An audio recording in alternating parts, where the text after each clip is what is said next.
ಭಗವತೆ ವಾಸುದೇವಾಯ. ಜಗದ್ರಕ್ಷಕ ನೀನೇ ರಕ್ಷಿಸು.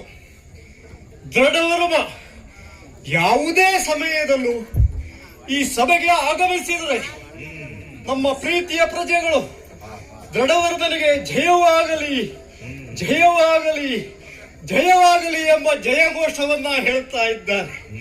ಅಂದರೆ ನಮ್ಮ ಬಗ್ಗೆ ಅಷ್ಟು ಅಭಿಮಾನ. ರಾಜ ಪ್ರತ್ಯಕ್ಷ ದೇವತಾ ಅಂದ್ರೆ ರಾಜನಾದವನು ಮಕ್ಕಳೋಪಾದಿಯಲ್ಲಿ ಪ್ರಜೆಗಳನ್ನ ನೋಡಿಕೊಂಡ್ರೆ ಪ್ರಜೆಗಳು ಕೂಡ ತಂದೆಯಂತೆ ಹಾಗೂ ದೇವರಂತೆ ರಾಜನನ್ನ ಕಾಡುತ್ತಾರೆ ಎಂಬುದಕ್ಕೆ ಈ ಅಂಗದೇಶದ ದೃಢವರ್ಮನೆ ಸಾಕ್ಷಿ ಅಲ್ವೇ ಸ್ವಾಮಿ?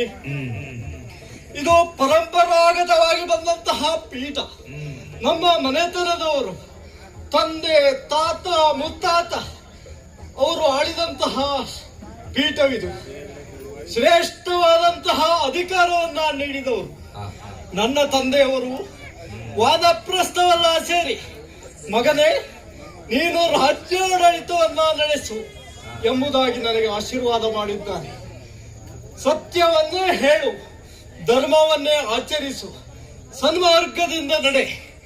ಅಂದರೆ ನಮ್ಮ ಪೂರ್ವಜರು ಹಾಕಿಕೊಟ್ಟ ನಮ್ಮ ಮನೆತನದ ಗೌರವವನ್ನು ಕಾಪಿಟ್ಟುಕೊಳ್ಳುವುದಕ್ಕಾಗಿ ಅದೇ ಮಾರ್ಗದಲ್ಲಿ ನಾನು ಕೂಡ ಹೋಗ್ತಾ ಇದ್ದೇನೆ. ನೋಡಿ, ನಮ್ಮ ಈ ರಾಜ್ಯದಲ್ಲಿ ಅಂದ್ರೆ ಈ ರಾಜ್ಯಾಡಳಿತ ಎಷ್ಟು ಚೆನ್ನಾಗಿ ನಡೆಯುತ್ತಿದೆ ಅಂದ್ರೆ ಈ ಅಂಗದೇಶವೇ ಸಾಕ್ಷಿ.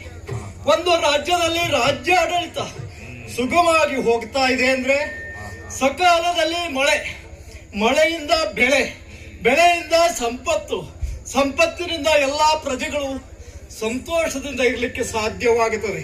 ಅದಕ್ಕೆ ಈ ಅಂಗದೇಶ ಉತ್ತಮವಾದಂತಹ ಉದಾಹರಣೆ.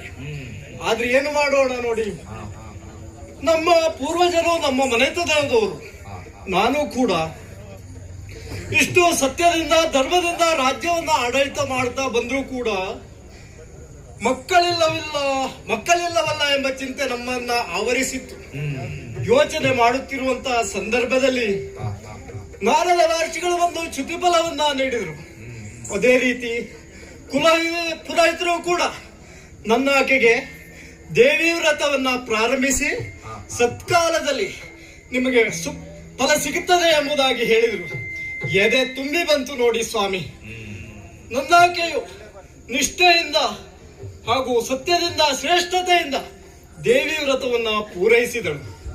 ಅದೇ ರೀತಿ ಗರ್ಭವನ್ನ ಆಧರಿಸಿ ನವಮಾಸಗಳು ತುಂಬಿದ ಕ್ಷಣ ಹೆಣ್ಣು ಮಗುವಿಗೆ ಜನ್ಮವಿತ್ತಳು. ಮುದ್ದಾದ ಹೆಣ್ಣು ಮಗು. ಹೆಣ್ಣು ಮಗುವನ್ನು ಕೂಡ ಗಂಡಿನ ಉಪಾದಿಯಲ್ಲಿ ಸಾಕಿದ್ದೇನೆ. ರತ್ನಾವತಿ ಎಂಬುದಾಗಿ ಹೆಸರನ್ನ ಇಟ್ಟಿದ್ದೆ. ಈ ರಾಜ್ಯದಲ್ಲಿ ಏನು ಉತ್ಸಾಹ, ಮಕ್ಕಳಿಲ್ಲವಲ್ಲ ರಾಜರಿಗೆ ಎಂಬ ಕೊರಗು ಎಲ್ಲರಿಗೂ ಇತ್ತು.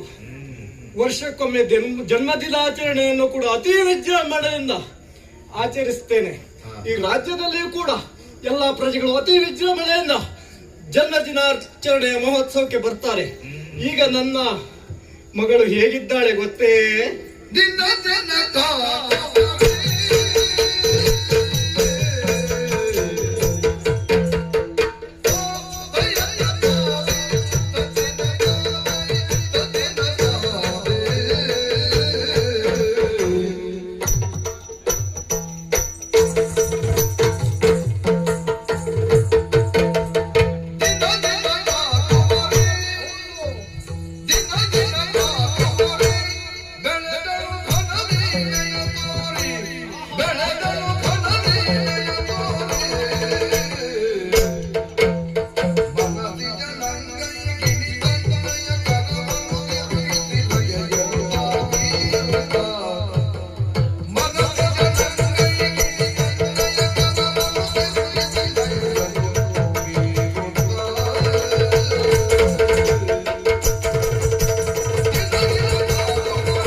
ಬೆಳೆಯುತ್ತಾ ಇದ್ದಾಳೆ. ಸಕಾಲದಲ್ಲಿ ಗುರುಮುಖೇನವಾಗಿ ಸಂಸ್ಕಾರವನ್ನ ನೀಡಿದ್ದೇನೆ. ಶಾಸ್ತ್ರವಿದ್ಯೆ, ಶಸ್ತ್ರವಿದ್ಯೆ, ಹೀಗೆ ಸಕಾಲದಲ್ಲಿ ಬೇಕಾದಂತಹ ವಿದ್ಯೆಯನ್ನ ಗುರುಮುಖೇನವಾಗಿ ಕಲಿಸಿದ್ದಾಯಿತು. ನೋಡಿ, ಪ್ರಾಯಕ್ಕೆ ಬಂದಿದ್ದಾಳೆ, ವಿವಾಹವನ್ನ ಮಾಡಬೇಕು. ಆದರೆ ಏನು,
ನಿನ್ನ ಸೈನ್ಯವನ್ನ ಕಟ್ಟಿಕೊಂಡು ನಮ್ಮ ರಾಜ್ಯಕ್ಕೆ ದಾಳಿಯನ್ನ ಇಡ್ತಾ ಇದ್ದೀಯ.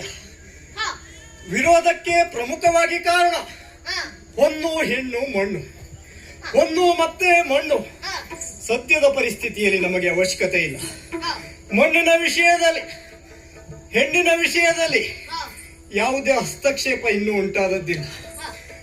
ಮೂಲವಾದಂತಹ ಮುಖ್ಯ ಕಾರಣ ವಿರೋಧಕ್ಕೆ ಇಲ್ಲ. ಹಾಗಿದ್ರೆ ಏಕಾಏಕಿಯಾಗಿ ಮುನ್ಸೂಚನೆ ಇರದೇನೆ ನಮ್ಮ ರಾಜ್ಯಕ್ಕೆ ಬಂದೊಡನೆ ಯುದ್ಧವನ್ನ ಮಾಡ್ತಾ ಇದ್ದೀಯ.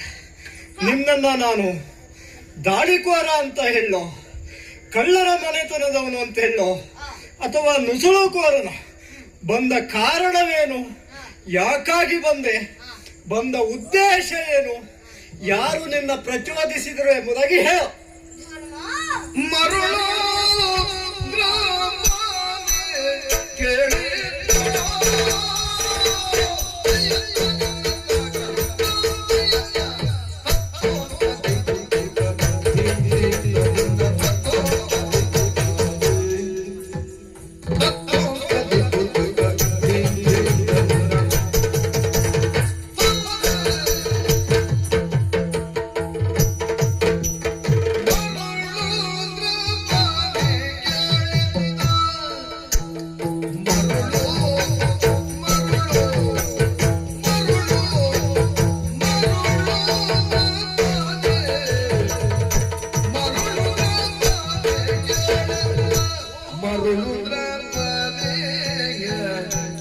Maruludra